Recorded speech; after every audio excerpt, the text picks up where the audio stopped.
Okay, it's going. Okay, jumping back in. Dr. Urban here again. A little bit of Newton's second law.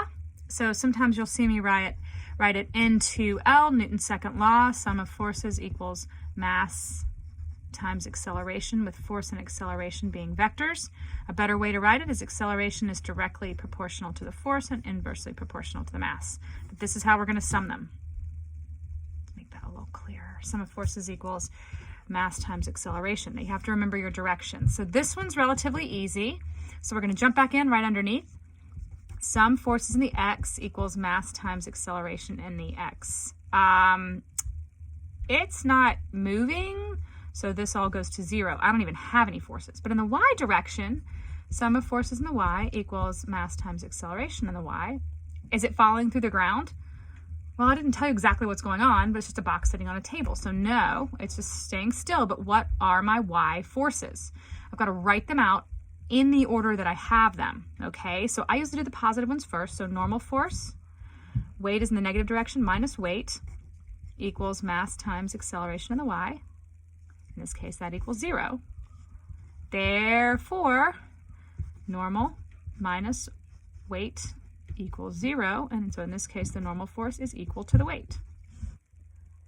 And that's how you would solve this problem. This is a little trickier, the box on a hill, because we're going to have to deal with this angle, okay? So the angle of the tilt here is the same angle that weight is off the y-axis, okay? So we're going to have to deal with that. But let's do the simpler ones first. I'm going to come back on the angle ones in a minute. Let's do this object hanging one. Same scenario.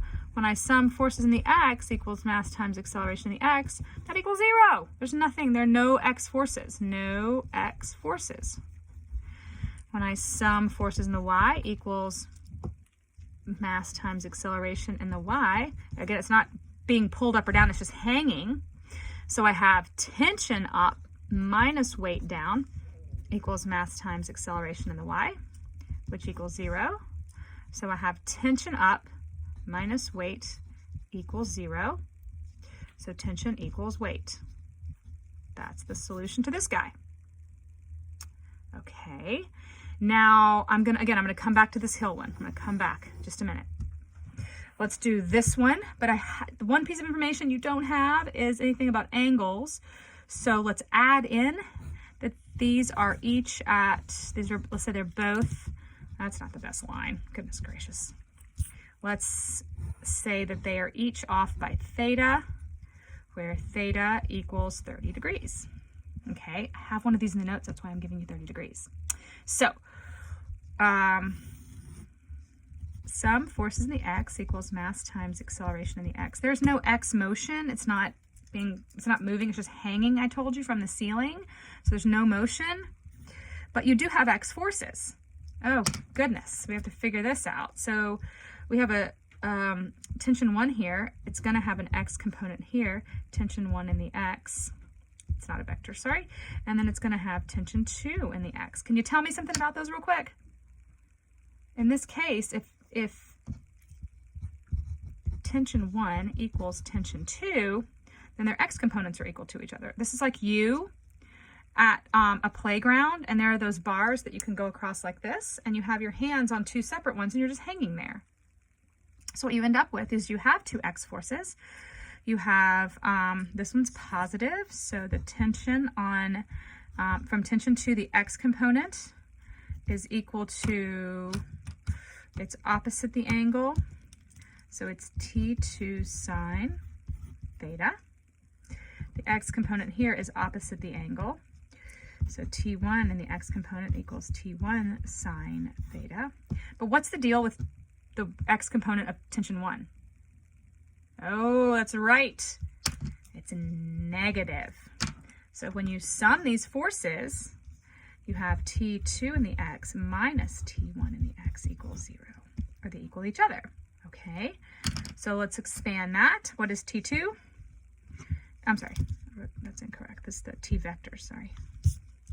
I'm sorry, T2 sine, T1 sine. Okay, so T2 sine theta, that'd be T2x, T2 minus T1 sine theta equals 0, or they equal each other.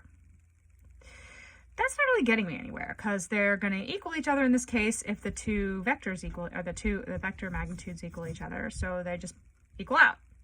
Okay. So the y component, can I have enough space? Yeah. See all the way over here? Yeah. So let's do the y component. Sum forces in the y equals mass times acceleration in the y, but it's not moving, so that equals 0. What are my y forces? Well, the easy one is weight. Let's just write that down. Minus weight. Ah, check. Okay. Now I have two upward forces. I have, for T2, I have I'm going to draw it really big here. This guy here is T2's y component.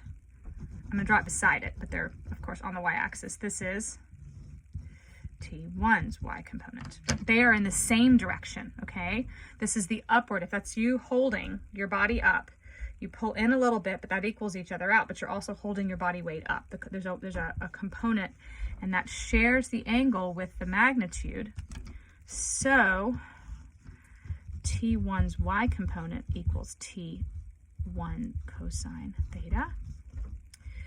T2's y component is up and down, shares the angle, so it equals T2 cosine theta. But they're both in the same direction. They do not cancel out. These are what's holding this up, right? So I have weight in the negative direction, and I add T1y plus T2y equals 0. Okay, let's expand what T1y and T2y are. Plug those in. Minus y plus T1 cosine theta plus T2 cosine theta equals 0. Okay. Well, if T1 equals T2, then T1 cosine theta. So if T1 equals T2, they just equal T. Okay, then this magnitude is the same as this magnitude. So what I end up with is T cosine theta plus T cosine theta. Wait a minute. I have T cosine theta plus T cosine theta. That equals 2T cosine theta. I have two of them. One from this arm and one from this arm. Okay. So what I end up with is 2T cosine theta equals weight. Just put them on the other side from weight. And you can solve. I could give you weight. You could solve for tension. I could give you tension and theta, solve for weight. But you'd have tension, theta, and weight as your three things, and you'd solve for the other one. There is a quick check in the chapter 5 notes of this. So when I go to this, I'll refer back to this video.